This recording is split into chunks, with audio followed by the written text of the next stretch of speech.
تم نے عمل کون سا کیا؟ اسی زبان سے قرآن پڑھتی ہو، اسی زبان سے وہ تمہاری سہیلی ساتھ بیٹھی ہوئی ہے، بہن ساتھ بیٹھی ہوئی ہے، ابھی اٹھ کے گئی اسی کا گوشت کھانا شروع کر دیا، چگل خوری شروع کر دی ہے جی۔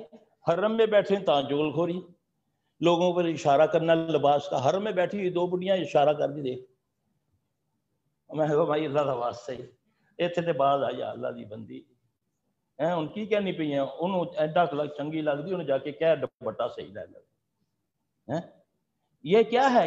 یہ عمل کو ضائع کرتا ہے، یہ حرام ہے۔ قرآن کہتا ہے جس نے چغلی کی اس نے کیا کیا؟ مردے بھائی کا گوشت کھایا۔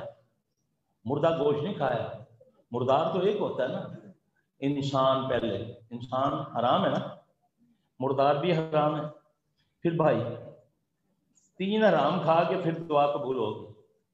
یہ ہے وہ چیزیں جس سے ہمارے عمل ضائع ہوتے ہیں۔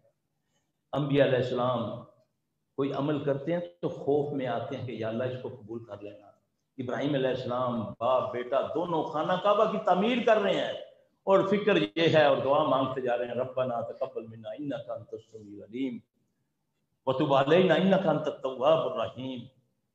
ان کو یہ فکر ہے میں دو لفظ قرآن کے پڑھ لیتا ہوں، دو باتیں مجھے کرنی آ گئی ہیں، میں انسان کو انسان ہی نہیں سمجھتا ہے۔ اگر نماز پڑھنا شروع ہو گیا ہوں تو بے نمازی کو انسان نہیں سمجھتا، تکبر آ گیا مجھ میں، چنگے اسی انا تو اللہ اکبر۔